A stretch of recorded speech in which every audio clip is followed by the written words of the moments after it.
M Visvesvaraya है ना, नाम सुने थे है ना, एम विश्वेश्वरैया, इन्होंने प्लान दिया उसी के आधार पर। और ये कहानी इन्होंने कही कब?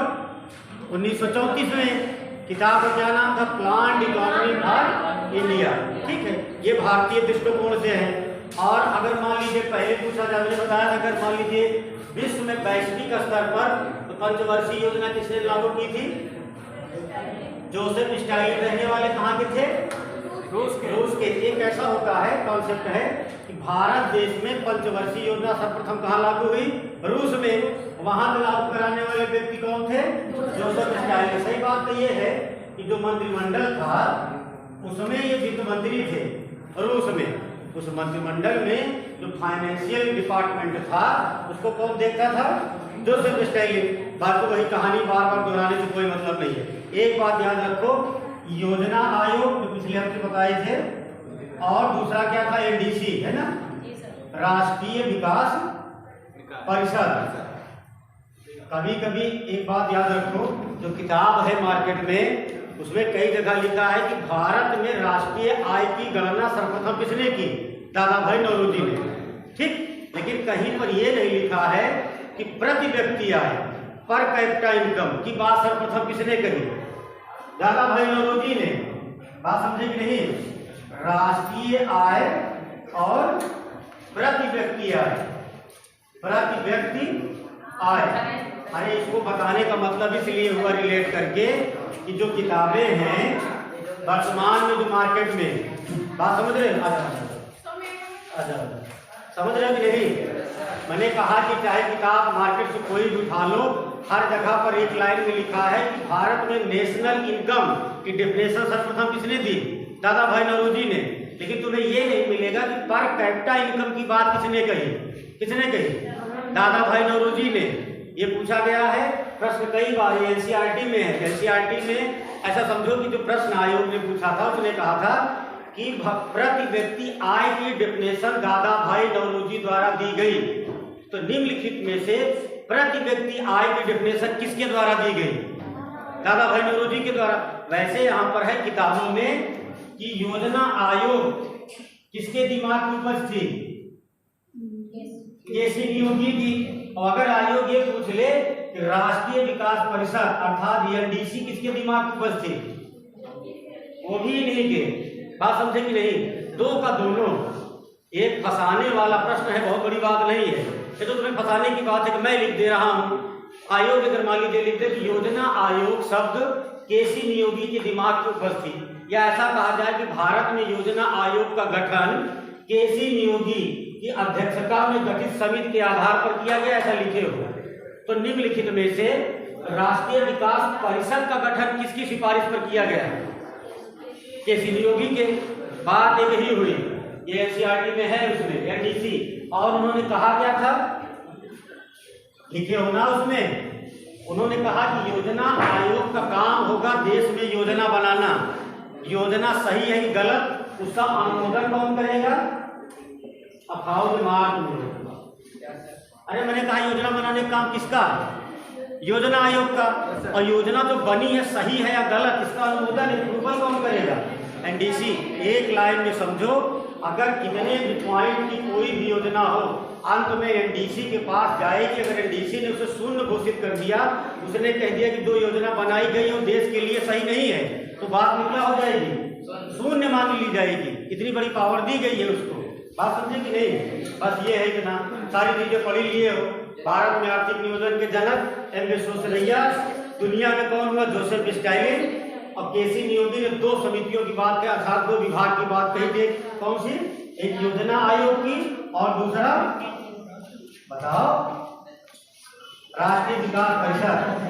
राष्ट्रीय विकास परिषद। अभी एक एग्जाम हुआ था यूपी SSSC में, उसने पूछा था कि किसी भी योजना को अनुमोदन किस संस्था के द्वारा प्रदान किया जाता है?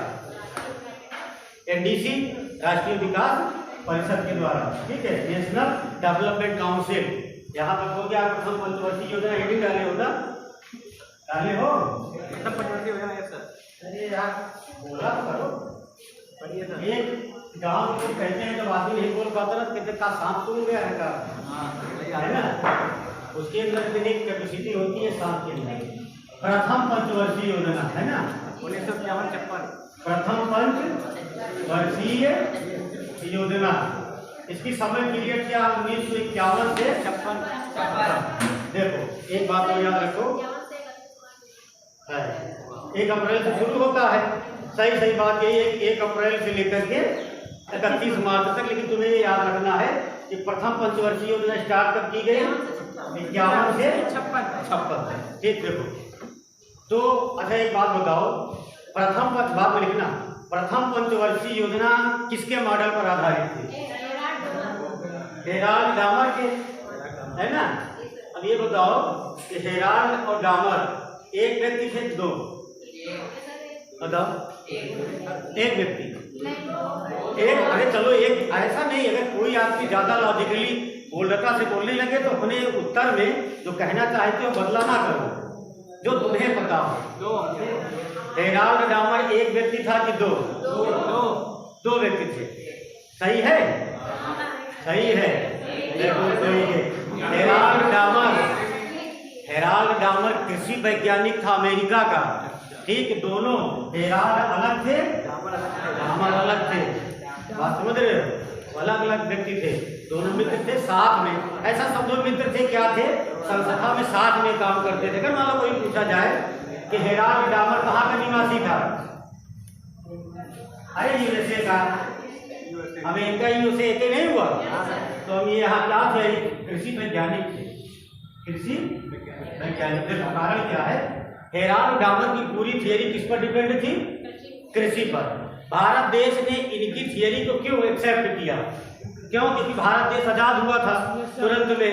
अगर तत्काल में कह देते कि भारत में कृषि नहीं टेक्नोलॉजी आएगी, अच्छा लगता नहीं है ना। बस वही कहावत है कि खाने के लिए नहीं है बात बड़ी बड़ी, तो खराब लगता ना। तो वहां पर कृषि वैज्ञानिक और इन्होंने जो कॉन्सेप्ट दिया था उसकी पूरी डिपेंडेंसी कृषि पर थी। और भारत देश में इनके द्वारा बनाए गए कॉन्सेप्ट बहुत समझ में आया, क्योंकि तत्काल में जो जोड़ लो 47 में आजाद हुआ कितने साल में? 4 साल 3 साल 4 साल 3 साल समझो। 51 में चालू हो गया, इसीलिए कृषि। अब एक पॉइंट लिखो तो बताइए, इसमें लिखो प्रथम पंचवर्षीय योजना हेडिंग डाल लो। ठीक है, प्रथम पंचवर्षीय योजना डाल लिया था, लिखो या आप पहले लिखो भारत की पहली पंचवर्षीय योजना। देखो पहले लिखो प्रथम पंचवर्षीय योजना, उसके बाद ये 1951 से 56, उसके बाद यहाँ पे जो पॉइंट करके लिखो भारत की पहली पंचवर्षीय योजना। भारत की पहली पंचवर्षीय योजना 1 अप्रैल 1951 1 अप्रैल 1951 को प्रारंभ की गई। एक पॉइंट है 1 अप्रैल 1951 को प्रारंभ की गई। एक दूसरा लिखो भारत की पहली पंचवर्षीय योजना, दूसरा करके भारत की पहली पंचवर्षीय योजना हेराल्ड डामर के मॉडल पर आधारित थी। हेराल्ड डामर के नीचे अंडरलाइन कर लेना, हेराल्ड डामर के मॉडल पर आधारित थी। लिख लिए? अरे ऐसे लिखो हेराल्ड डामर, हेराल्ड डामर के मॉडल पर आधारित थी। अब सुनो, हाँ पूछा क्या? हाँ तुम लोग बड़े शांति से बैठे हो, कुछ आदमी है बहुत शांत होता है, बड़ा खराब लगता है। नहीं चिल्लाओ ना, चिल्लाओ हो गया। देखो तो ऐसे कह रहे हैं कुछ आदमी के जीवन जीने का एक तरीका होता है नेचुरल। बात समझे? कहते हैं, सुनो एक बात, कहा जाता है कि नेचुरल अगर आदमी को जो पैदाइशी जिसे कहा जाता है जेनेटिक, जो आदमी जैसे होता है बचपन से अगर वैसे वो सर्वाइव करे तो जीवन बहुत कुछ कर सकता है। लेकिन अगर आदमी किसी इंसान को अपना रोल मॉडल मानकर उसके हिसाब से चलना सीख ले, बैठना सीख ले, जीना। तो जानते हो क्या होगा? मर जाएगा अपने आप में, दम घुट जाएगा। क्यों? क्योंकि कुछ चीजें होती है जेनेटिक, नेचुरल उससे मिलती है, वो ऐसे चलने का तरीका, बोलने का तरीका। इसीलिए कहा जाता है कभी किसी की नकल नहीं करनी चाहिए। बात समझे भी नहीं? तो ऐसे हो, अब ज्यादा उफनाना नहीं, समझ रहे हो, नदियों की तरह। 2 पॉइंट हुआ ना इसमें। भारत देश की पहली पंचवर्षीय योजना 1 अप्रैल 1951 में प्रारंभ की गई। दूसरा हुआ कि मॉडल क्या था? हेराल्ड डामर के मॉडल पर आधारित रहा। तीसरा पॉइंट लिखो, उसके आगे अगला 2 हो गया, तीसरा लिखो। इस योजना की प्रमुख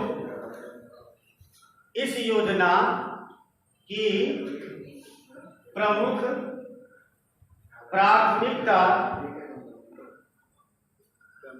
इस योजना की प्रमुख प्राथमिकता कृषि एवं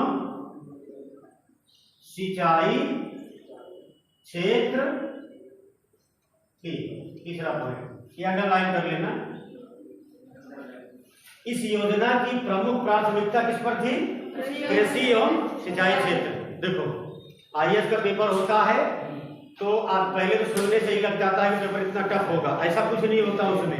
कारण क्या होता है? छोटी छोटी चीजें पूछी जाती हैं, बस बहुत बड़ी बात नहीं होती, वही चीजें नहीं आती। जैसे मैंने भी कहा ना, हरित क्रांति का द्वितीयक नाम क्या है? हरित लिखे हो ना कि ग्रीन रिवोल्ट जो हुआ था, ठीक है, ग्रीन रिवोल्ट का सेकेंडरी नाम क्या था? कारण ये है कि बहुत छोटा प्रश्न नहीं है, ठीक, लिखने में तो छोटा लगेगा, लेकिन मैंने बताया कि बीज, सीड, फर्टिलाइज, उर्वरक और क्या था उसमें? यही तो था ना, बीज और क्या था? उर्वरक एवं खाद। यही तो 3-4 पॉइंट लिखाए थे। और 2 चीजों को कहा गया था, एक नाइट्रोजन और एक फास्फोरस को। इसीलिए कहा जाता है दूसरा नाम। अभी इस तरह के प्रश्न जो बनेंगे आधार वाले वही पूछते हैं ये लोग, ठीक। अलग तुम्हारा तो बनने का है। चलो कितने पॉइंट हो गए इसमें? 3। अब क्लियर हुआ ना। और एक पंचवर्षीय योजना में एक बात याद रखना, अभी तुम लोग पहले पढ़ रहे हो, सारी की सारी पंचवर्षीय योजना का ईयर याद करके रखना कि कौन सी योजना कब स्टार्ट की गई थी। समझ में आ रहा है नहीं? एक तो यार हम चल नहीं रहा है, गर्मी लग रही है। एक चलो 2 कितने पॉइंट हुए हैं? चौथा लिख लो। इस योजना में आगे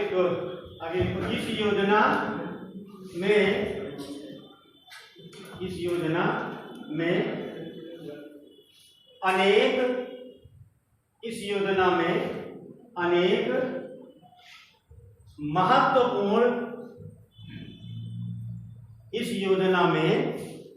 अनेक महत्वपूर्ण कार्यक्रम प्रारंभ किए गए। इस योजना में अनेक महत्वपूर्ण कार्यक्रम, प्रोग्राम है ना, प्रारंभ किए गए। इस योजना में अनेक कार्यक्रम प्रारंभ किए गए। उसके आगे लिखो जैसे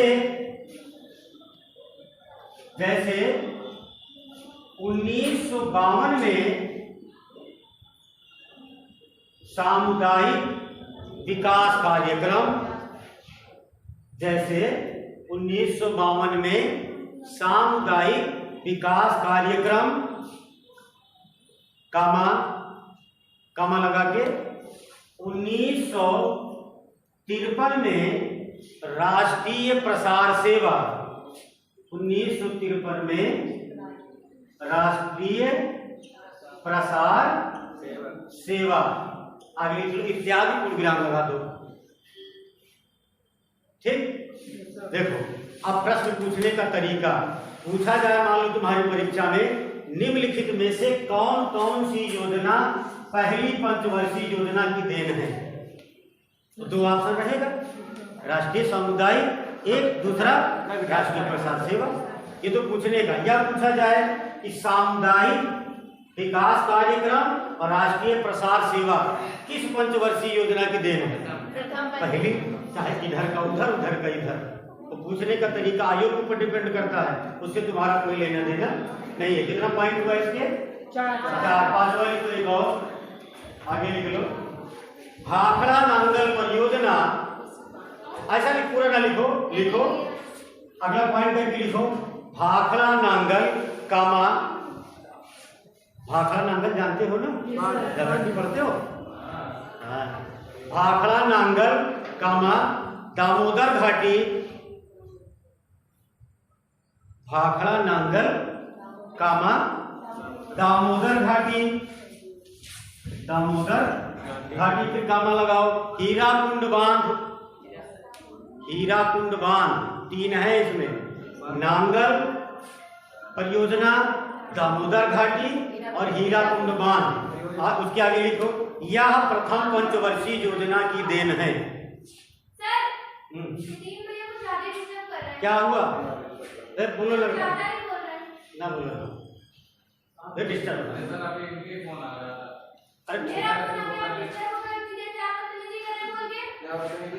शांत रहो।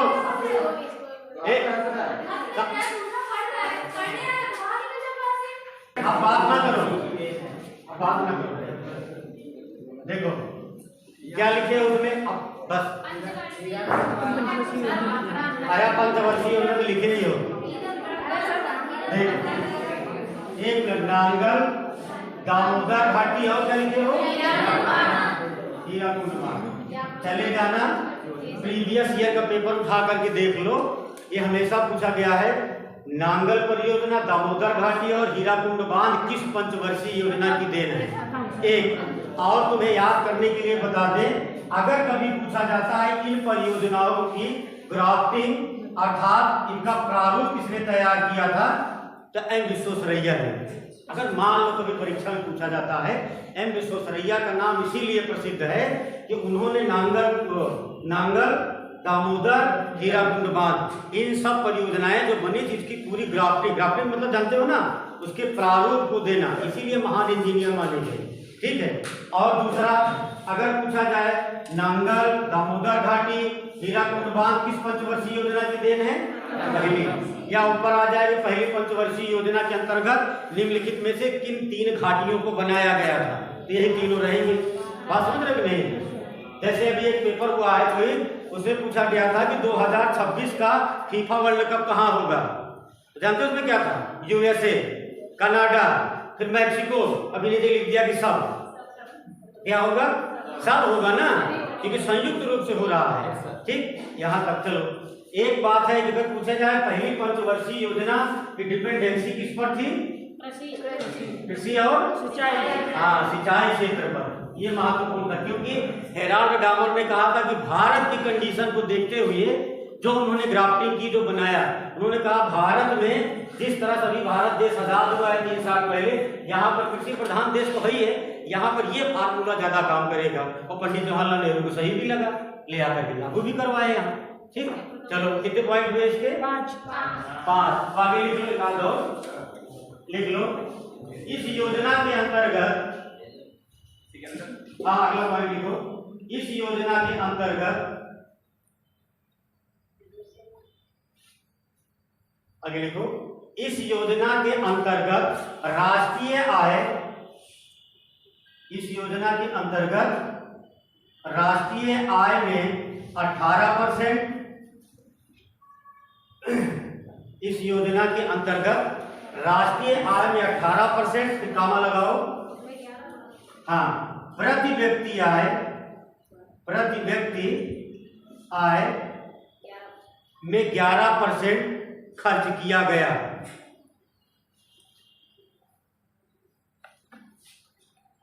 इस योजना में राष्ट्रीय आय में 18% और प्रति व्यक्ति आय में 11%। देखो ये है तो कहानी बहुत पहले की, लेकिन एक बात, चाहे हिस्ट्री पढ़ो, पॉलिटी पढ़ो, ज्योग्राफी पढ़ो, एनीवन कोई सब्जेक्ट पढ़ो, एक बात याद रखा करो कि जो पहली स्टार्टिंग में जो स्टार्ट हो, जैसे हाल ही में भी पंचवर्षीय योजना खत्म कर दी गई, या ये कह दिया जाए कि नीति आयोग के द्वारा भारत देश में राष्ट्रीय आय पर इतने परसेंट 28% खर्च किया जाएगा। आयोग व्यक्तिगत स्टेटमेंट लिख दे और तुमसे पूछ ले कि प्रथम पंचवर्षीय योजना में कितना खर्च किया गया था, प्रथम राष्ट्रीय में 18। भाई पहला वर्तमान को पहले से रिलेट किया जाता है। ना विश्वास हो तो मैंने बताया था कि करंट में एक प्रश्न बीपीएससी में आया था बिहार में, उसने पूछा था हाल ही में नीतीश कुमार 7वीं बार इतिहास बिहार के इतिहास में रिकॉर्डेड मुख्यमंत्री अपॉइंट किए गए।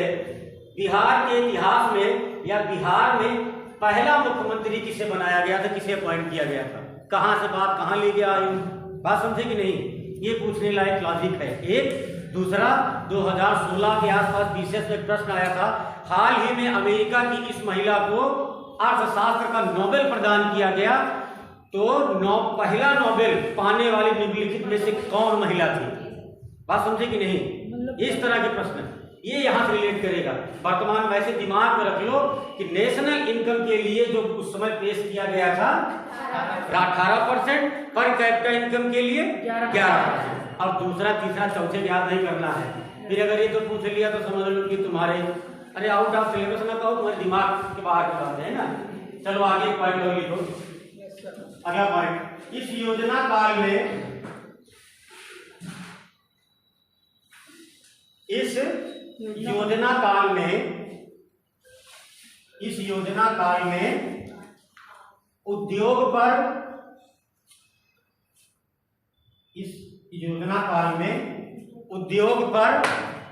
6% की खर्च निर्धारित की गई।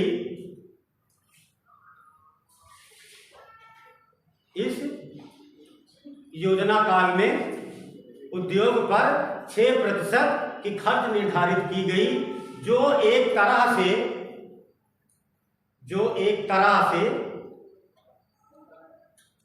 उद्योग की उपेक्षा नहीं, जो एक तरह से उद्योग के विकास की उपेक्षा की गई,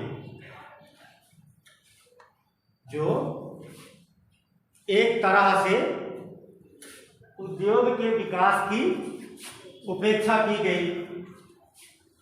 अब सुनो, लिख लिए सभी लोग। पंडित जवाहरलाल नेहरू का कोई ऐसा विचार नहीं था कि किसी भी चीज की उपेक्षा की जाए। पहली चीज ये सुनो, गांधी जी एक बात कहा करते थे, स्वावलंबन की, कुटीर उद्योग की। जानते हो ना, भारत देश का एकमात्र आदमी जो टेक्नोलॉजी के विपक्ष में था, कौन? महात्मा गांधी। क्यों थे बताओ? क्योंकि टेक्नोलॉजी की बताओ। वो सब सेल्फ डिपेंडेंट रह जाते हैं ना। अरे सेल्फ डिपेंडेंट हम भी हैं, तो काम कहेंगे सब थोड़ी हो जाएगा।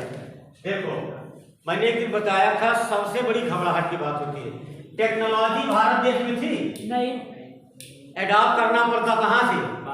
बाहर से। वही तो सरकार है। और एक बार बाहर वाले आए तो जाने में कितनी तकलीफ दिए? जा रहे थे? जा नहीं रहे थे ना, जबरदस्ती जाते जाते। कुल मिलाकर के पढ़ी लिखी भाषा में एक लाइन समझो, टेक्नोलॉजी के लिए डिपेंडेंसी करनी पड़ती, दूसरे देश के ऊपर हमें आश्रित होना पड़ता। और गांधी जी को बिल्कुल पसंद नहीं था कि अब हमारे देश कोई आदमी आए वो हमको विचार दे, वो हमें बताए क्या करना है। इसीलिए भैया ऐसा है कि कुल मिलाकर जैसे सही है हम सही है, तुमसे हमें ज्ञान लेने की आवश्यकता नहीं है। और नई कुछ चीजें बातें हैं, साधारणता समझो। कुछ लोग होते हैं, कुछ व्यक्ति कहते हैं यार हम जैसे है ठीक है, तो उसे हमका ध्यान लेने की जरूरत नहीं है, हम जैसे है चल लेते। कारण ऐसा नहीं था कि वो चाहते नहीं थे कि भारत की तरक्की ना हो। गांधी जी चाहते थे भारत की तरक्की हो, लेकिन भारत के अंदर ऐसा कोई बाहर, उन्हें मालूम था टेक्नोलॉजी अगर आएगी तो बाहर से सहयोग लेना पड़ेगा। और एक आदमी हमको सहयोग देने आया था, तो इतना सहयोग दिया था कि क्या कहें आगे, उसके चक्कर में असहयोग आंदोलन स्टार्ट करना पड़ गया उनको। लेकिन ये भी है कि पंडित जवाहरलाल नेहरू दूरदर्शी आदमी जानते थे कि ठीक है, लेकिन भारत देश टेक्नोलॉजी की आवश्यकता है। इसीलिए जब तक गांधी जी डेड नहीं हुए, मरे नहीं, तब तक कुछ नहीं हुआ। उधर की मृत्यु हुई और कहानी अलग स्टार्ट हो गई देश की। बात समझे कि नहीं? ये था। तो कहा जाता, सुनो, पेपर में पूछा जाता है निम्नलिखित में से कौन से गांधी जी के विचार हैं? कुटीर उद्योग, स्वावलंबन और टेक्नोलॉजी जहां रहे ना, तो टेक्नोलॉजी की बात कौन करता था? पंडित जवाहरलाल नेहरू। यही कारण था कि जैसे ये खत्म हुए 5 देश की यात्रा किए। कौन? पंडित जवाहरलाल नेहरू। और उस यात्रा को उन्होंने नाम क्या दिया था? अरे पंचशील पंचशील सिद्धांत। पंचशील सिद्धांत था ना उनका। दलाई लामा से भी मिल के आए थे। इसी में एक सीक्वेंस आता है, सर्वप्रथम कहाँ गए? रूस, अंतिम में कहाँ गए? तिब्बत। दलाई लामा से मिले थे ना। अब आगे पढ़ोगे, अब तो हिस्ट्री पढ़ाएगा, सब पढ़ाएंगे, पता लगेगा। चलो आगे लिखो। सर लिखा है इसे बनना चाहिए। अच्छा चलो एक स्टेटमेंट लिखो नोट में, चाहे ब्रैकेट में लिखो। विश्व में, एक लाइन में लिखो, विश्व में सर्वप्रथम पंचवर्षीय योजना, विश्व में सर्वप्रथम पंचवर्षीय योजना 1928 में, विश्व में सर्वप्रथम पंचवर्षीय योजना 1928 में जोसेफ स्टालिन द्वारा रूस में लागू की गई। जोसेफ स्टालिन द्वारा रूस में लागू की गई। Joseph Stalin. अंडरलाइन कर ले, क्या करें? इसे अंडरलाइन जिसको हाँ कर लो। एक स्टेटमेंट है, लिख लो, ये कंप्लीट हुआ। उसके आगे लिखो अगला पॉइंट। एक और, एक तुम लिखे हो ना सामुदायिक विकास कार्यक्रम का, एक नीचे लिखो भारत में सामुदायिक विकास कार्यक्रम। अगला पॉइंट है भारत में सामुदायिक विकास कार्यक्रम। अब नीचे लिखो, उसी के आगे लिखते जाओ। 2 अक्टूबर 1952 में भारत में सामुदायिक विकास कार्यक्रम 2 अक्टूबर 1952 में अमेरिका की अच्छा लिखना फोर्ड फाउंडेशन, अमेरिका की फोर्ड फाउंडेशन संस्था के सहयोग से प्रारंभ किया गया। भारत में सामुदायिक विकास कार्यक्रम 2 अक्टूबर 1952 को अमेरिका की फोर्ड फाउंडेशन संस्था के द्वारा प्रारंभ किया गया। ठीक, अब पूर्ण विराम लगा लो। नीचे एक पॉइंट और लिखो, सामुदायिक विकास कार्यक्रम को सर्वप्रथम, सामुदायिक विकास कार्यक्रम को सर्वप्रथम उत्तर प्रदेश के सहारनपुर जिले में लागू किया गया। सामुदायिक विकास कार्यक्रम को सर्वप्रथम उत्तर प्रदेश के सहारनपुर जिले में लागू किया गया। बिटिया कितना तेज बोल रही है, पीछे से यहाँ तक। सही बात। चलो देखो एक बात और सुन लो, आप सुनो भाई। देखो सामुदायिक विकास कार्यक्रम अगर पूछा जाए किन 2 देशों का सहयोग है, तो पहला किसका है? अमेरिका, भारत का। दूसरा अब भारत का तो मान लीजिए जो विकास मंत्रालय है, ठीक है, वो तो करेगा ही डेवलपमेंट। उसके बाद अमेरिका की एक संस्था है, कौन सी? Ford foundation. सुनो, पंडित जवाहरलाल नेहरू जब गए थे रूस अमेरिका, तो उनके साथ में गए थे पंडित गोविंद बल्लभ पंत। नाम सुने हो? ठीक, तो गोविंद बल्लभ पंत गए थे, तो इनको जो है सामुदायिक का मतलब जानते हो? अंग्रेजी में बता दिया करो, कम्युनिटी है ना, यही तो। एक बार हम पढ़ा रहे थे वहां पे, कहीं 12 बन के पढ़ा रहे थे लड़के, तो मैंने कहा स्रोत का मतलब क्या होता है? स्रोत का मतलब रिसोर्स होगा। हमने कहा यार आदमी तुम बहुत सही हो, कहने का मतलब है, ये बता देंगे। देखो पंडित जवाहरलाल नेहरू और गोविंद बल्लभ पंत गए, दोनों लोग वहां पे जाने के बाद यूएसए में ये फार्मूला जो समझ में आया, दोनों लोग समझे, लेकिन पंडित जवाहरलाल नेहरू समझने के लिए समय लगाए इसमें क्या है। पहले ले आए, योजना आयोग को दिए। भाई योजना आयोग का भले चेयरमैन है, लेकिन कारण क्या उसमें मेंबर होते हैं ना योजना आयोग में, एक तो 3 आदमी होते हैं जो मंत्रिमंडल के होते हैं, ये पढ़े हो ना, कौन, रक्षा मंत्री, वित्त मंत्री और गृह मंत्री, और 3 आदमी उसमें समझदार होते हैं, ठीक है। तो ज्यादा, अरे समझदार मतलब पढ़ा लिखा आदमी, 3 उसमें पढ़े लिखे व्यक्ति होते हैं, तो बिना उनकी रिकमेंडेशन से कोई योजना भारत देश में लागू की नहीं जा सकती। पंडित गोविंद बल्लभ पंत उस समय उत्तर प्रदेश के मुख्यमंत्री थे। ये यहाँ पे आने के बाद देखो देश में क्या लागू करना है इसको डिसाइड कौन करेगा, प्रधानमंत्री। लेकिन भैया जो राज्य में लागू करना है वो हर जगह प्रधानमंत्री थोड़ी ना आकर के बताएगा। पंडित गोविंद बल्लभ पंत ने कहा कि ये फार्मूला यूएसए का हमारे समझ में आ रहा है, भारत देश में लागू हो और चाहे ना हो उत्तर प्रदेश में लागू होगा। तो 1948 में, अब ऐसा समझ लो, जरूरत समझना तो लिखे है, नहीं समझ लो, 1948 में सामुदायिक विकास कार्यक्रम उत्तर प्रदेश सरकार द्वारा कहाँ लागू किया गया? इटावा। इटावा कहाँ पड़ता है? यही पड़ता है। हाँ तुम्हारे बगल में तो है। गोरखपुर के पास। कभी भी कोई फार्मूला क्लियर किया जाता है तो एरिया चुना जाता है। उन्होंने 2 एरिया चुना, एक तो पश्चिम में कौन, इटावा, और पूरब में कहाँ कर दिया, गोरखपुर। अगर पूछा जाए उत्तर प्रदेश सरकार द्वारा सामुदायिक विकास कार्यक्रम, बात को समझना, भारत सरकार द्वारा सामुदायिक विकास कार्यक्रम पहले कहाँ लागू किया गया? सहारनपुर में। डेट क्या रही? 2 अक्टूबर 1952। और अगर स्पेशली ये लिखा है तो उत्तर प्रदेश सरकार द्वारा सामुदायिक विकास कार्यक्रम कब लागू किया गया?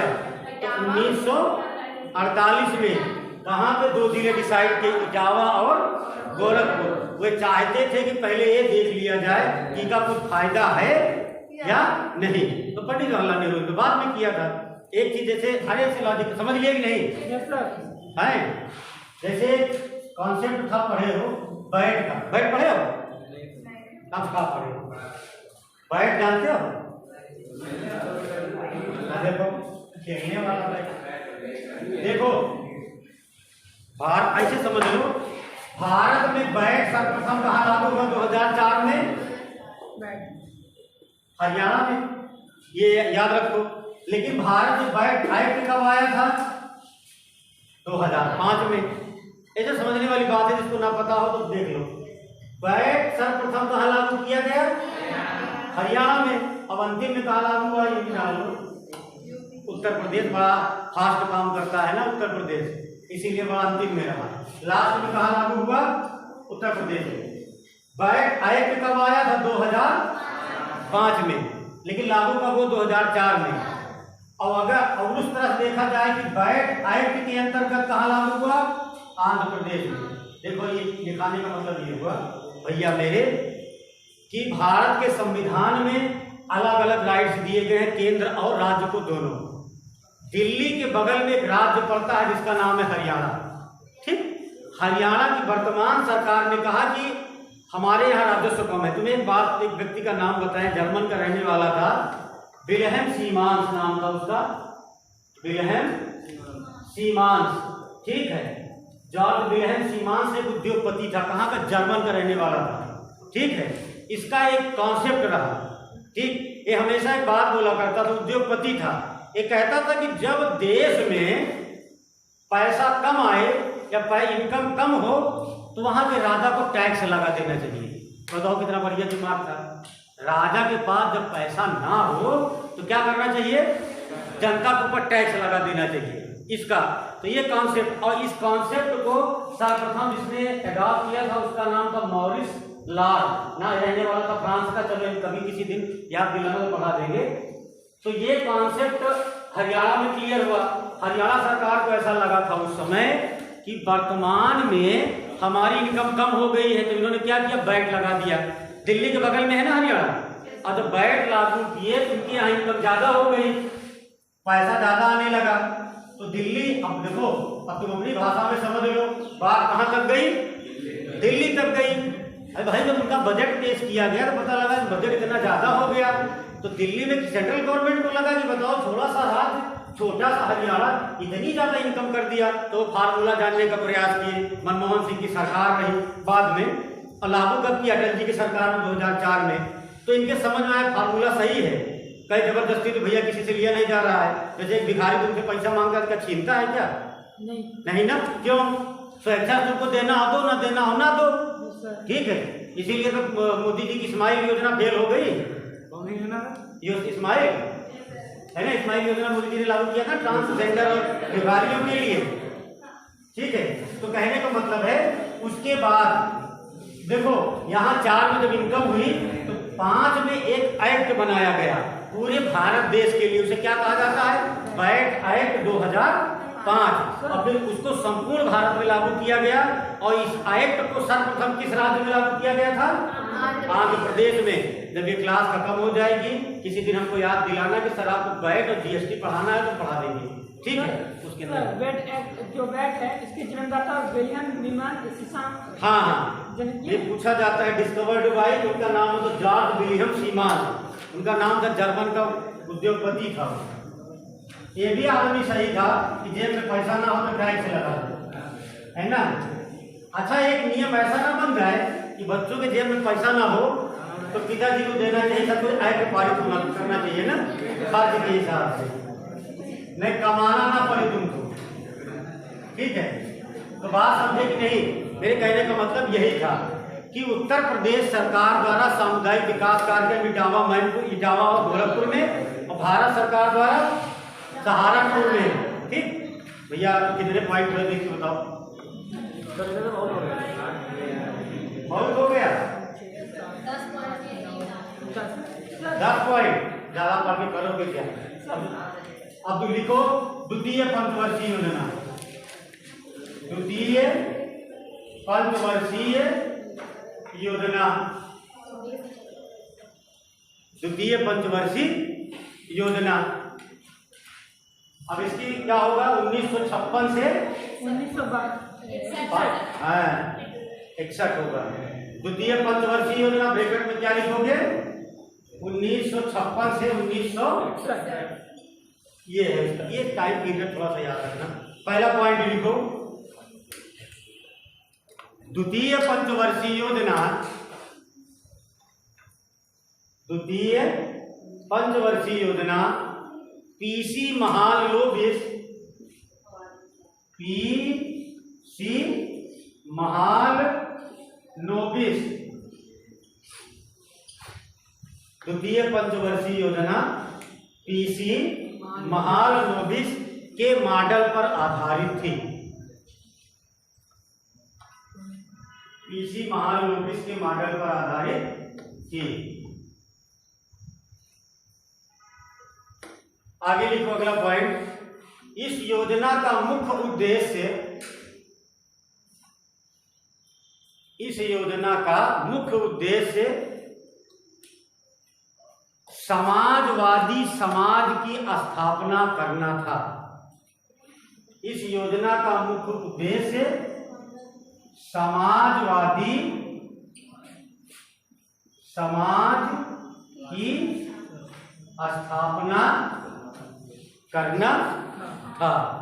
2 हो गया। समाजवादी मतलब जानते हो? एक बात याद रखना, आधुनिक समाजवाद का जनक किसे माना जाता है? कार्ल मार्क्स है। आधुनिक पूछा जाता है ना, आधुनिक समाजवाद का जनक कौन? Karl Marx. कार्ल मार्क्स कहता था कि व्यक्तिगत हमारा बस चले तो दुनिया से पूंजीपतियों का नाश कर दें और सर्वहारा वर्ग का शासनकाल हो। बहुत पीड़ित आदमी था, तो पूरे जीवन में पता नहीं क्या उसके पढ़ाया। ठीक, 2 पॉइंट हुआ ना। पीसी महालनोबिस का नाम जानते हो? बताओ। मिलिए, चलो आगे देखो, फिर बता देंगे। इस योजना में देश के जीवन स्तर को, इस योजना में देश के जीवन स्तर को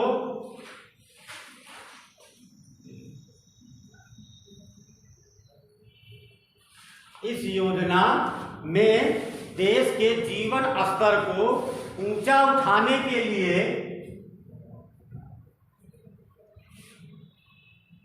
जीवन स्तर को ऊंचा उठाने के लिए 5 वर्षों के अंतर्गत 5 वर्षों के अंतर्गत राष्ट्रीय आय 5 वर्षों के अंतर्गत राष्ट्रीय आय में 25% की राष्ट्रीय आय में 25% की वृद्धि निर्धारित की गई। राष्ट्रीय आय में 25% की वृद्धि निर्धारित की गई। अगला पॉइंट लिखो, इसमें भारी उद्योगों व इसमें भारी उद्योगों व खनिजों को प्राथमिकता प्रदान की गई। खनिजों को प्राथमिकता प्रदान की गई। पूर्ण विराम लगाओ। देखो लिख लिए। पहली पंचवर्षीय योजना की पूरी डिपेंडेंसी रही तुम्हारी कृषि और सिंचाई। दूसरी किस पर रही?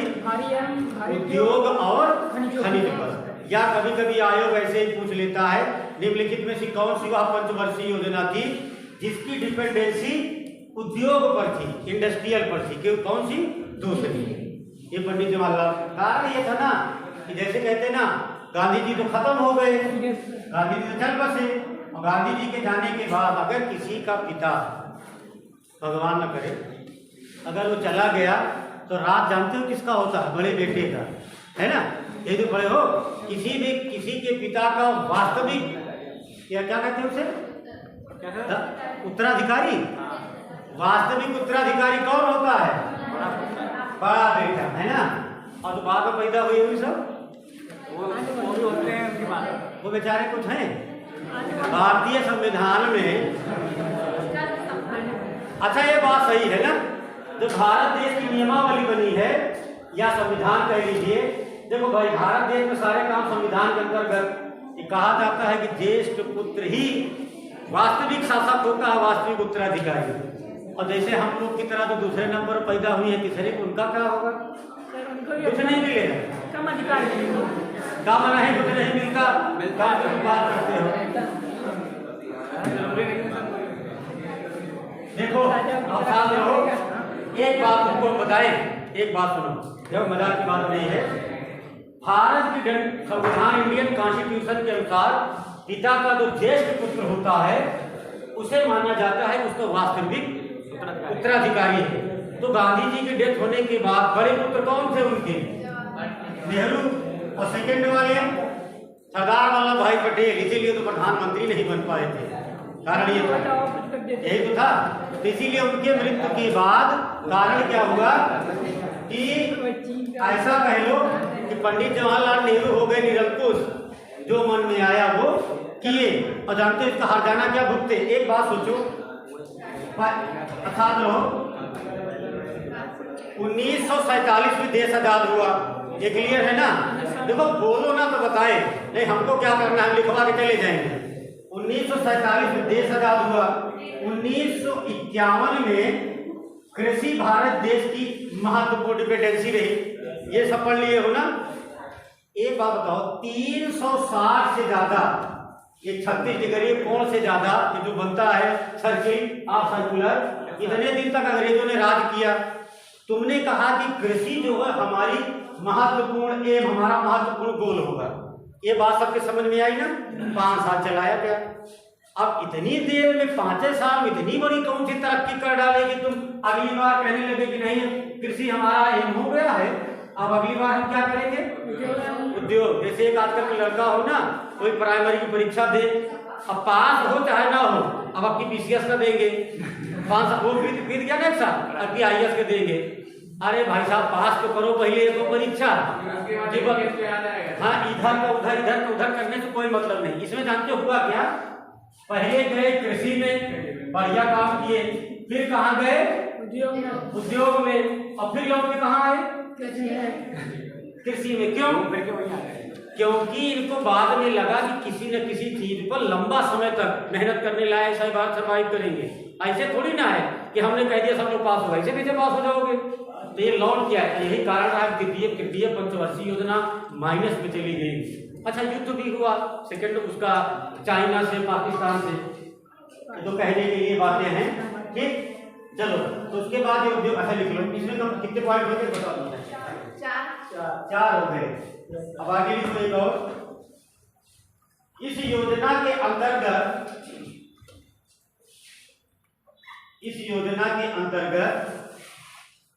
जर्मनी के सहयोग से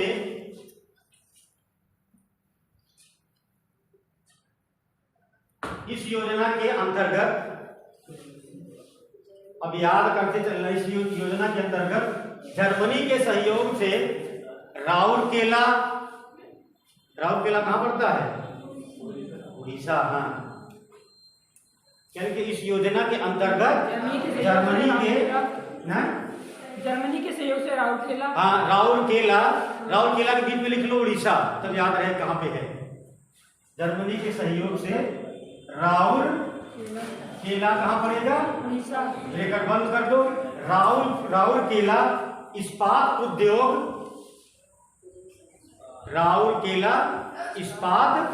उद्योग कामा रूस के सहयोग से भिलाई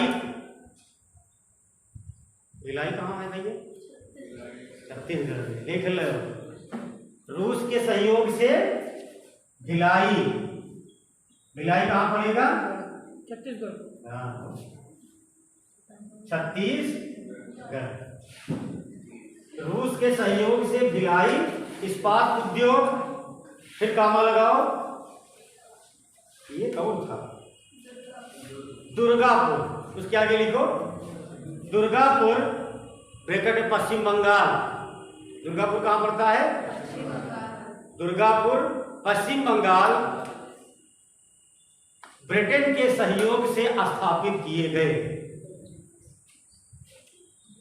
ब्रिटेन के सहयोग से स्थापित किए गए।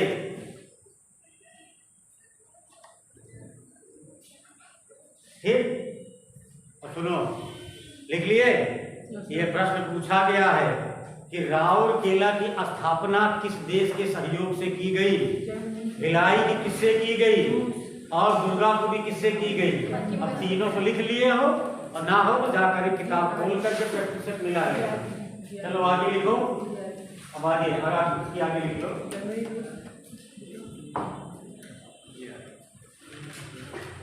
लिख लो, अगला पॉइंट लिखो। यह भारत की राष्ट्रीय योजना,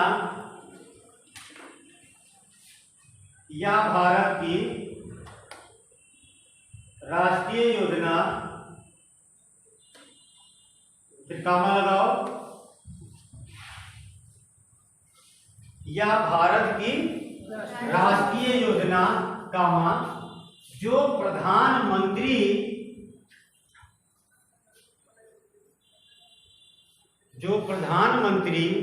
के निर्देशन द्वारा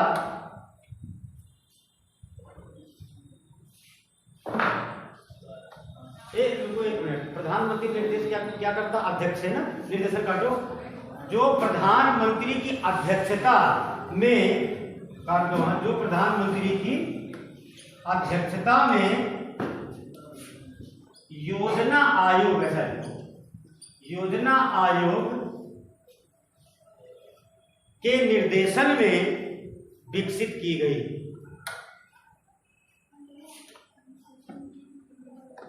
प्रधानमंत्री की अध्यक्षता में और योजना आयोग के निर्देशन में, उसकी देखरेख में विकसित की गई। बस इससे ज्यादा ना लिखो, हो गया 5-7 पॉइंट ना। देखो इसमें इंपॉर्टेंट क्या है? द्वितीय पंचवर्षीय योजना की देन उद्योग खनिज। एक द्वितीय पंचवर्षीय योजना किसके मॉडल पर आधारित रही? पीसी महालनोबिस की। ठीक है, 2 हो गया। और राउरकेला और क्या लिखे हो? भिलाई, दुर्गापुर, ये तीनों इस्पात उद्योगों की अर्थात स्टील जो इसमें इंडस्ट्रियल हैं कब स्थापित की गई? द्वितीय पंचवर्षीय योजना में, और इनको स्थापित करने में कौन कौन से देश ने सहयोग किया उनका नाम दिया गया है। बस इतना सा है, ठीक है। चलो अब तृतीय पंचवर्षीय योजना डालो। ऐसा चाहे लिख लो। उपाध्यक्ष जानते हो कौन थे? जैसे मान लो कभी पूछे, देखो एक बात जान लो, पंचवर्षीय योजना जो होगी उसे लागू कौन करेगा? प्रधानमंत्री। योजना आयोग द्वारा। अरे बनाए वही, बनाएगा तो वही।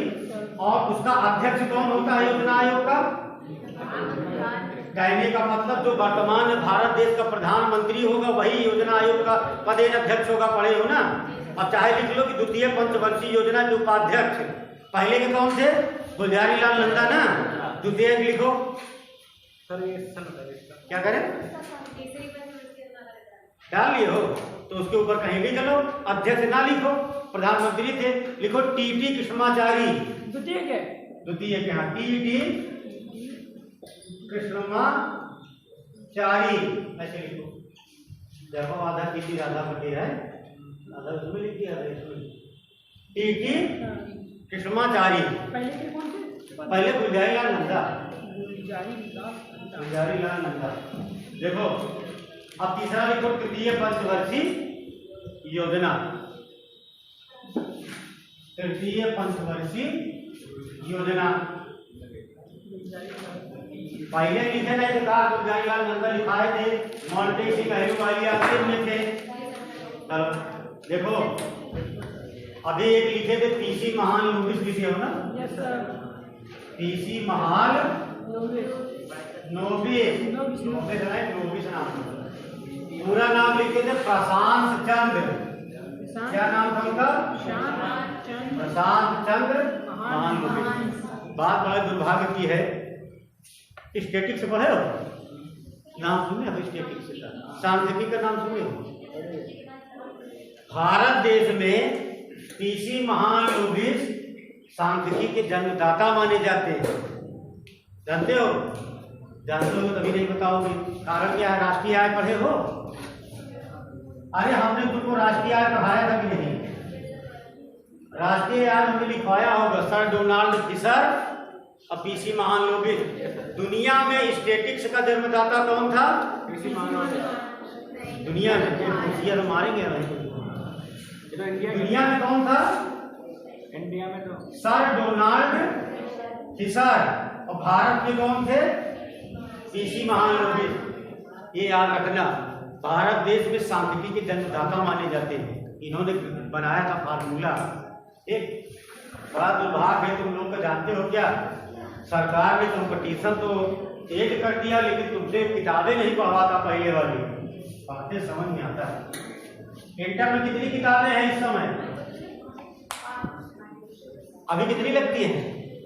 इंटर में मैथ, जो मैथ से पढ़े हो कोई इंटर में? कितनी किताबें कितनी आती हैं? बुक कितने हैं? Part 1 part 2। पेपर कितने होते हैं? बहुत सही, इसीलिए तो मैथ पे टॉप कर रहे हैं। आप पहले आपसे पहले कितने किताबें होती थी? कौन बोला कोई? 3 किताबें नहीं, 6 किताबें, 3 पेपर होते थे। उसमें एक था अलजेब्रा, एक पहले होती थी अर्थमेटिक, अलजेब्रा, टेग्नोमेट्री, डायनामेटिक्स, स्टैटिक्स। समझ रहे हो?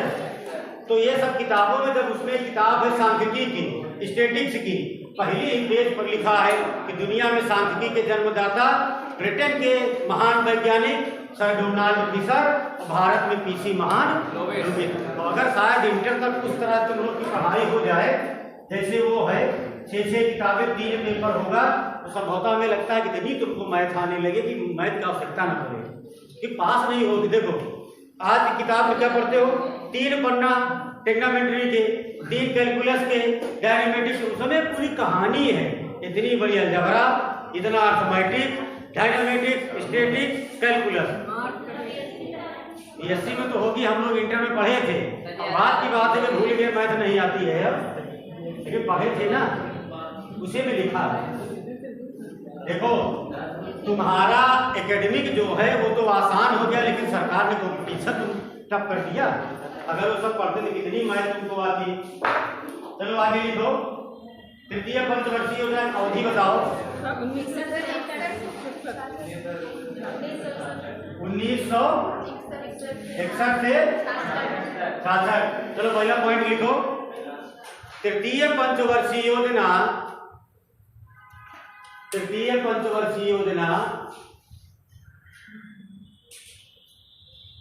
जॉन सैंडी एवं सुखमय चक्रवर्ती।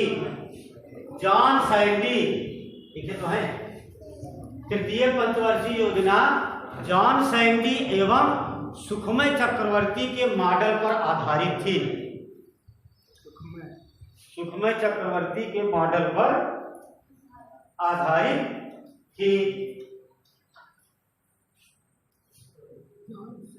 आगे लिखो अगला पॉइंट।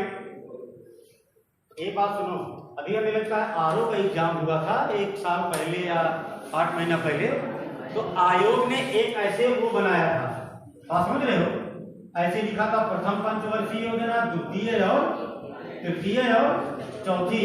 यहाँ पे सबके नाम हेराल्ड ग्रामर, सुखमय चक्रवर्ती, पीसी महालोगिस ऐसे करके उनको क्रॉस कराने के लिए दिया था। आई बात और याद रखना, जो तुम्हारी लूसेंट एक किताब है ना तुम लोग के पास, अगर कोई लाया हो तो देख लो, उसमें लिखा है कि तीसरी पंचवर्षीय योजना और उनका पीसी महालोगिस के मॉडल पर आधारित है, वो सही नहीं है उसमें, क्योंकि आयोग ने काट दिया। उसमें आयोग ने क्या लगाया है? सुखमय चक्रवर्ती, इसलिए सही है क्योंकि एनसीईआरटी में ये है।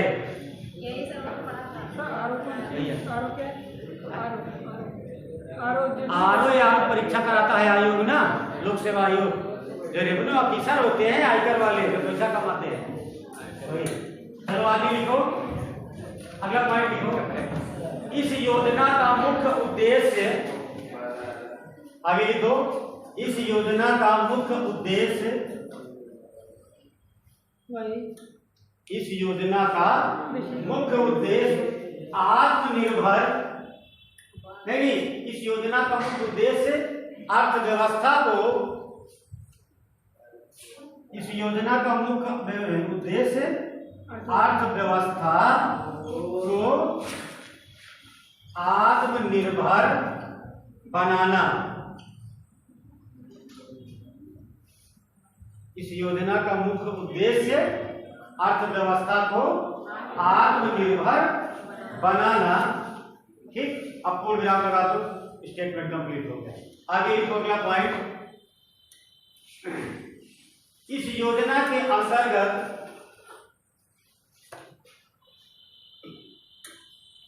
इस योजना के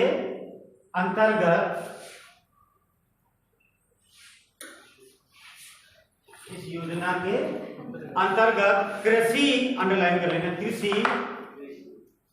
कृषि और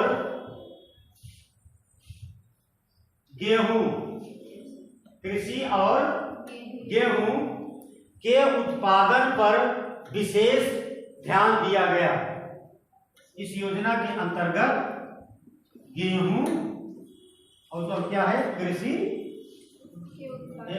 कृषि अंडरलाइन और गेहूं के उत्पादन पर विशेष ध्यान दिया गया। समय सीमा क्या है इसकी? 61 से 66। ठीक, इसी के अंतिम समय में जानते हो हरित क्रांति आई थी भारत देश में 66-67 में। अगला पॉइंट लिखो, आगे लिख भैया। इसी योजना के समय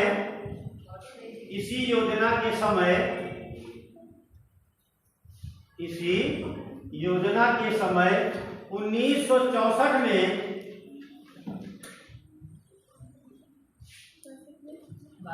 इसी योजना के समय या अंतर्गत 1964 में, ये भैया डेट इसको याद रखना, 1964 में। फिर आगे लिखो बोकारो, बोकारो कहाँ पड़ता है? झारखंड में। बोकारो, ब्रैकेट में क्या लिखोगे?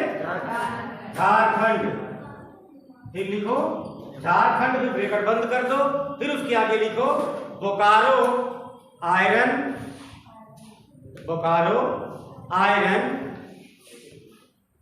तो क्या लिखोगे? स्टील कोयला। फैक्ट्री की स्थापना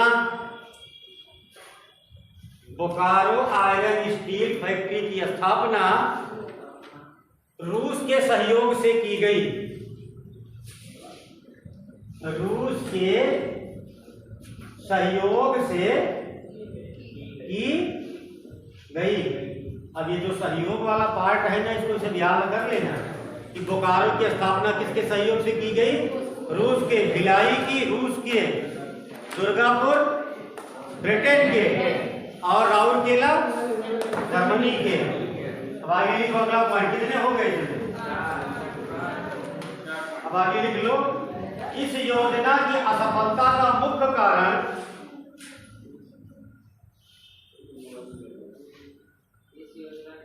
इस योजना की असफलता का मुख्य कारण क्या गैस कर दो। इस योजना की असफलता का मुख्य कारण गैस करके लिखो। भारत चीन युद्ध कामा भारत पाक युद्ध, फिर कामा करके लिखो सूखा अकाल पड़ना। तोड़ ग्राम 3 था इसमें। भारत चीन युद्ध, भारत पाक युद्ध और फिर उसके बाद सूखा अकाल पड़ना, ये था। एक लाइन ये कंप्लीट हुआ। लिख लिए? पिछवा का भैया शब्द लिखे हो नहीं, जरूरी नहीं कि आगे वाले बोल दें तो बस वही सही है। ये जानते हो ना, तो ज्यादा नहीं पता लगे कि कुछ लोग तो बस वैसे हाँ हाँ मिलाने वाले, हाँ सब सही है। आगे पॉइंट लिखो। इसी योजना के अंतर्गत भारत में हरित क्रांति का शुभारंभ किया गया। इसी योजना के अंतर्गत भारत में हरित क्रांति योजना का शुभारंभ किया गया। ये तो जानते हो 66-67 शुरू कर दिया गया था। ठीक है,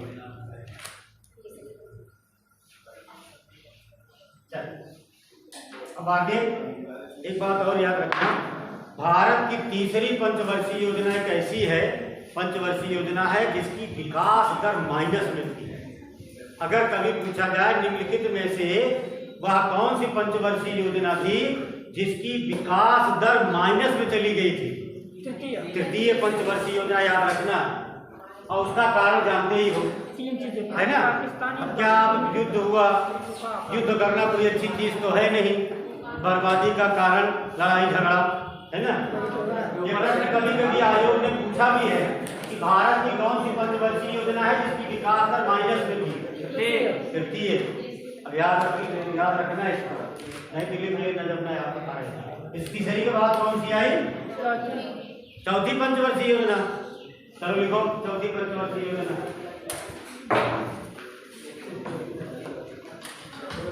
एक दो इसमें और था, डाल लिए चौथी पंचवर्षीय योजना। ज्यादा में लिखा है तो कहो कितने बहुत है, ऐसे बता दें। अगर कहे कि एक आदमी, चलो एक साल करके बोलो, लिखवा दे इस तरह की। चलो लिखो। अच्छा, इस योजना में रुपए का अवमूल्यीकरण किया गया। इस योजना में पॉइंट करके लिखो, रुपए का अवमूल्यीकरण किया गया। अब बैंकिंग में पूछे नहीं कोई लोग कि अवमूल्यीकरण क्या होता है? रुपए का अवमूल्यीकरण क्या होता है? चलो पहले लिख लो। अब हम कहेंगे पूछेंगे तो पूछ इतना है, यानी मुद्रा का। फिर आगे लिखो, अगला पॉइंट लिखो। 1964 में यूनिट ट्रस्ट ऑफ इंडिया, अगला पॉइंट है 1964 में यूनिट, ऐसे लिखो unit trust of India, bracket में क्या कहेंगे इसको? यूटीआई, ब्रैकेट में लिखो। 1964 में unit trust of India UTI काम लगाओ। देखो industrial development bank of India, industrial development bank of India, industrial development bank of India से क्या कहेंगे IDBI, ठीक, IDBI की स्थापना की गई।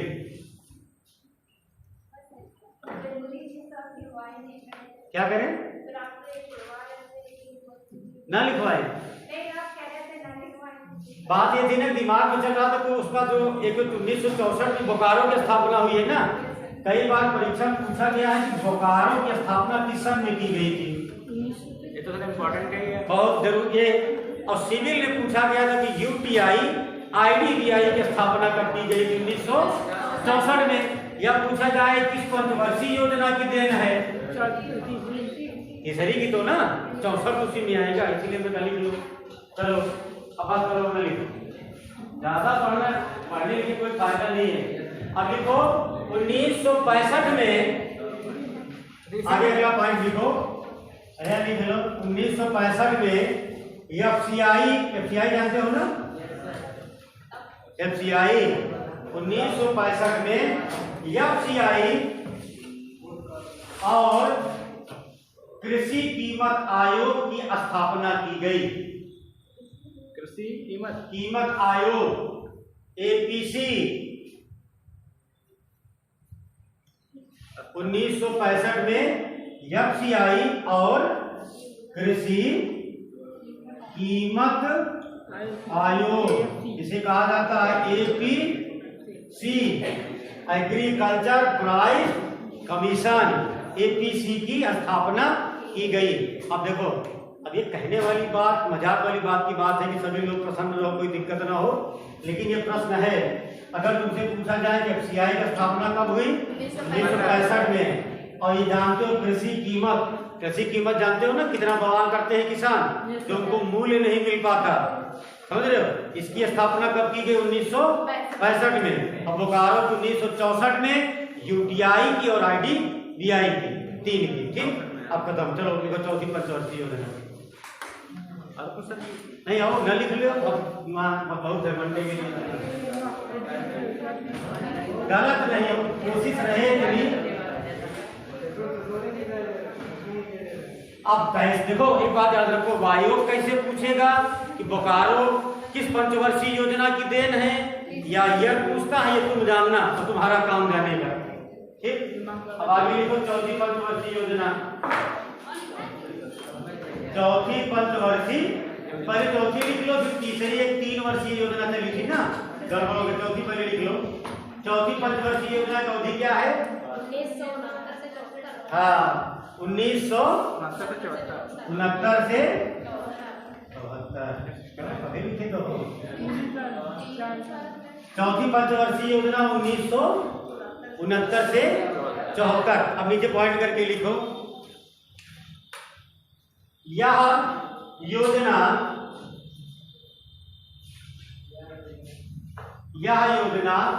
अशोक रुद्रा, ऐसे करके लिखना, यह योजना अशोक रुद्रा और ऐसे लिखो LNS मान्य, ऐसे करके लिखना।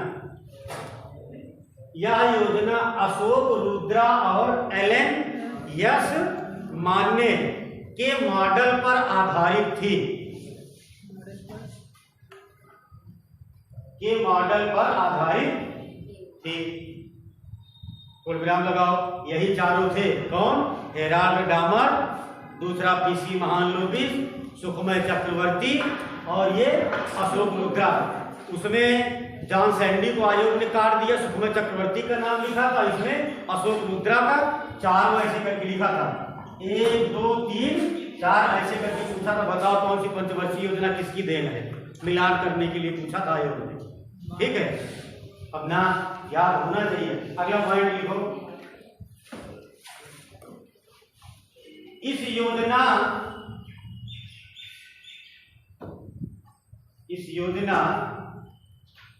के अध्यक्ष श्रीमती इंदिरा गांधी इस योजना के अध्यक्ष श्रीमती इंदिरा गांधी तथा उपाध्यक्ष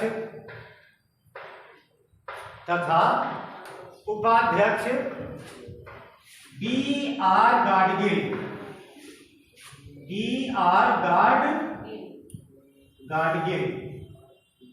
थे। आगे करके पूर्ण विराम कर लो। इस योजना के अध्यक्ष कौन? श्रीमती इंदिरा गांधी। क्यों? अरे क्योंकि प्रधानमंत्री जी हो। अब योजना आयोग का प्रधान क्या कहते हैं, योजना आयोग का अध्यक्ष वही होगा जो वर्तमान का प्रधानमंत्री होगा। और उपाध्यक्ष कौन है? B.R. गाडगिल। सुनो, ये दुनिया की कहानी दिखाने का मतलब ये है कि जैसे उसने पूछा कि पहली पंचवर्षीय योजना, दूसरी और तीसरी किसके दिमाग की उपस्थिति, तो आयोग ने क्रॉस करा के पूछ लिया। वैसे ये भी कभी पूछा जा सकता है कि पहली, दूसरी और तीसरी के उपाध्यक्ष कौन थे। अध्यक्ष तो सभी जानता है। अभी तुमसे पूछा जाए वर्तमान में नीति आयोग के अध्यक्ष कौन है? नरेंद्र मोदी। और उपाध्यक्ष कौन है? कहे भाई पानी यही ना। कौन है बता दीजिए। पूछो, देखो उसमें पॉइंट है।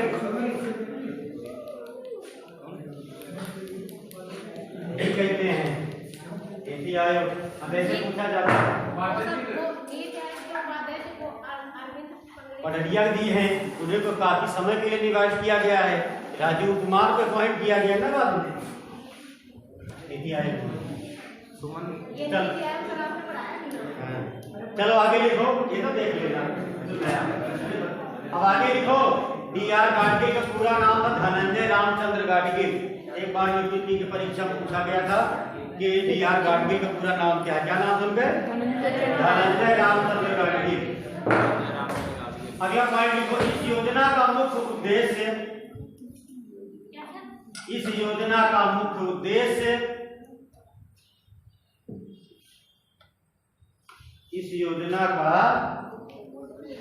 मुख्य उद्देश्य स्थायित्व के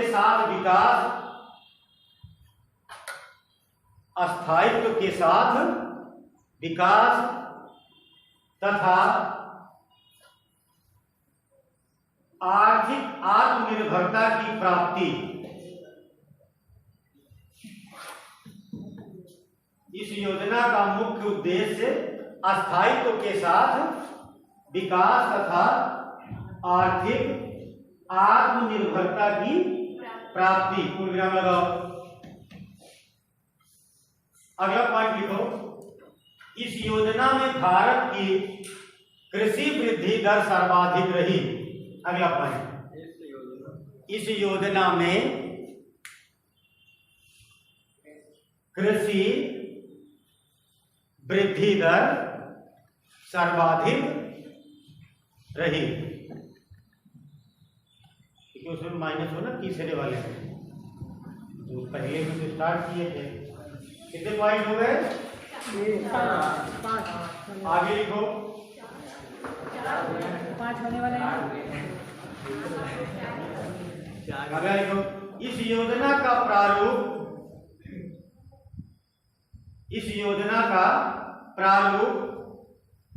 इंपॉर्टेंट है थोड़ा। इस योजना का प्रारूप योजना आयोग के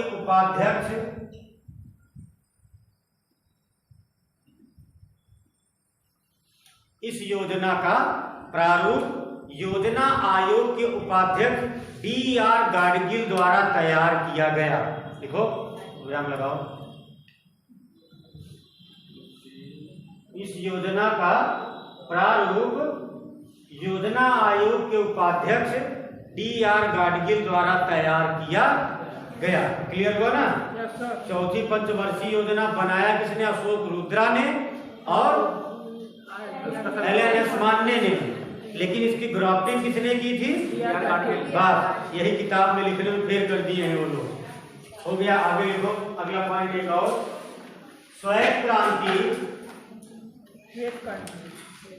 क्रांति आगे क्या लिखोगे?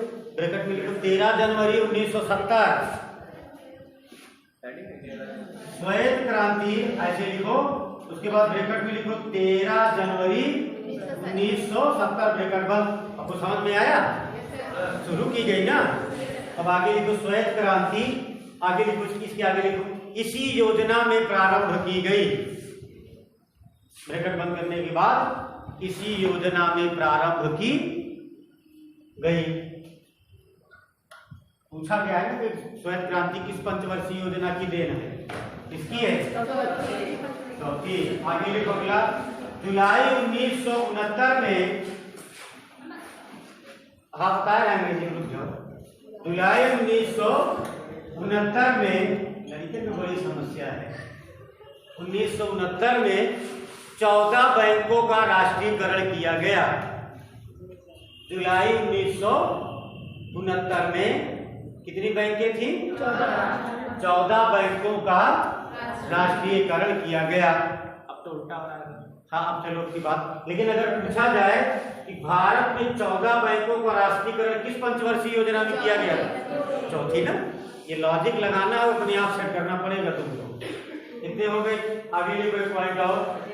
1974 में भारत द्वारा 1974 में भारत द्वारा भूमिगत नाभिकीय परीक्षण 1974 में भारत द्वारा भूमिगत अंडरग्राउंड नाभिकीय न्यूक्लियर परीक्षण, और उसे क्या कहते हैं? साइंस वाले हो? स्माइलिंग बुद्धा ब्रैकेट में है ना? सही है ना? स्माइलिंग बुद्धा भूमिगत नाभिकीय, ऐसे लिखो, परीक्षण, और उसे क्या कहा था शॉर्ट में? स्माइलिंग बुद्धा। ब्रैकेट बंद करो। 1974 में भारत में भूमिगत नाभिकीय परीक्षण स्माइलिंग बुद्धा के नाम से किया गया। आगे लिखो किया गया। कोई प्रोग्राम लगा लो। अरे बहुत प्रसिद्ध है भाई, भारत में पहली बार परीक्षण किया गया था। कहाँ हुआ था जानते हो? राजस्थान के पोखरण में। चलो अब आगे चलो, 5वीं पंचवर्षीय योजना। पांचवी नहीं, वो कौन सी चीज मिस हुई है? एक और कोई मिस हुई है ना? हाँ लिखो, 3 वर्षीय, फिर डालोगे 3 वर्षीय योजना। गड़बड़ हो गया था ना वो बीच में, कहाँ चल पाएगी बराबर। 3 वर्षीय योजना लिखो। भारतीय योजना अवधि में, हाँ समय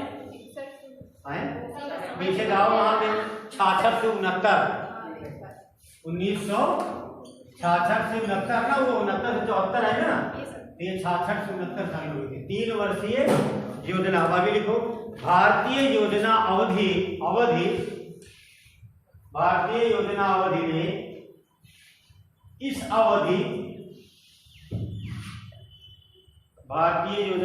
में इस अवधि ब्रैकेट में डालो 1 अप्रैल 1966 से 31 मार्च 1969। लिख दे कहा? नहीं सर, अंग्रेजी वाला सिस्टम बड़ा खराब है। 1 अप्रैल 1966 से 31 मार्च 1971 ब्रैकेट बंद कर लो। को योजना अवकाश की संज्ञा प्रदान की गई। को योजना अवकाश की संज्ञा प्रदान की गई। फिर से मिला लो। भारतीय योजना अवधि में इस अवधि का मतलब जानते हो ना? समय। इस अवधि, उसके बाद 1 अप्रैल 1966 से 31 मार्च 1969 ब्रैकेट बंद, योजना अवकाश की संज्ञा प्रदान की गई। अब अगला पॉइंट लिखो। सन 1969 में 1969 में आगे लिखो, नारीमन समिति 1969 में नारीमन समिति की सिफारिश के आधार पर सर ये क्या समझते क्या करें, ये नारीमन प्रोफेसर नारीमन नाम था, लिख लो। नारीमन समिति की सिफारिश के आधार पर लीड बैंक योजना प्रारंभ की गई। लीड बैंक योजना प्रारंभ की गई 1969 में नारीमन समिति की सिफारिश के आधार पर। कौन सी बैंक? लीड बैंक योजना प्रारंभ की गई। अगला पॉइंट लिखो, बताएं। लीड का मतलब, एक मिनट रुको, और पूछने वाले थे तुमसे, लीड का मतलब होता क्या है?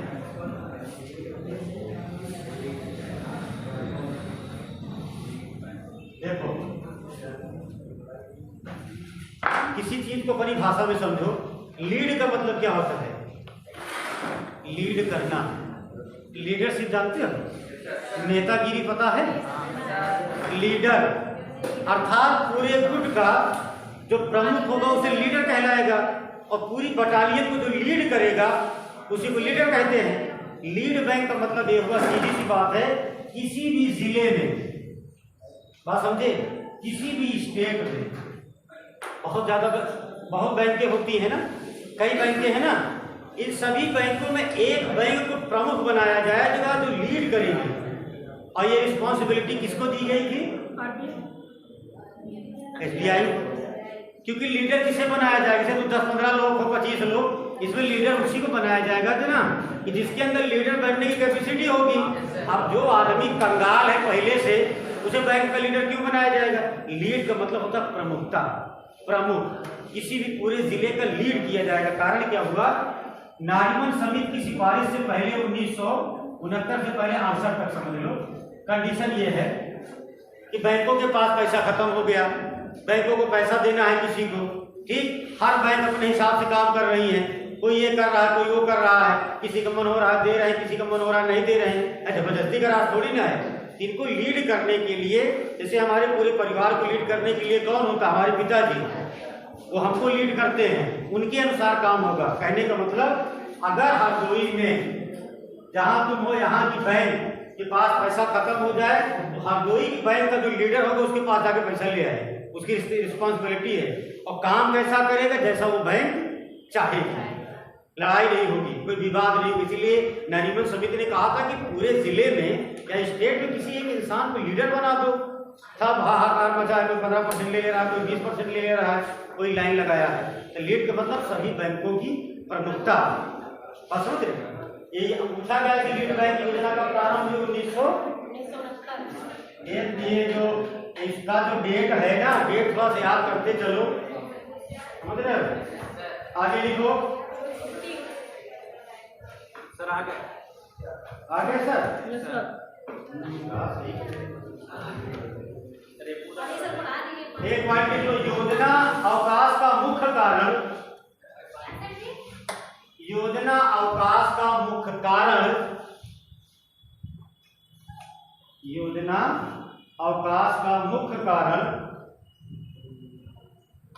बैठ करके लिखो, भारत पाक संघर्ष। योजना अवकाश का मुख्य कारण भारत पाक संघर्ष, कामा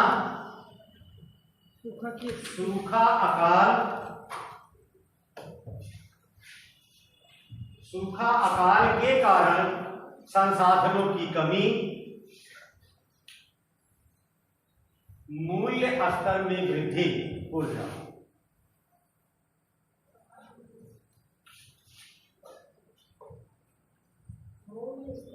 मूल्य स्तर में वृद्धि। ठीक, क्या करें? वृद्धि होगी ना? वृद्धि वृद्धि है। चलो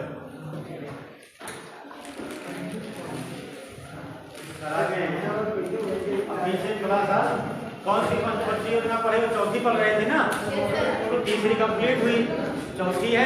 चौथी पिछली बार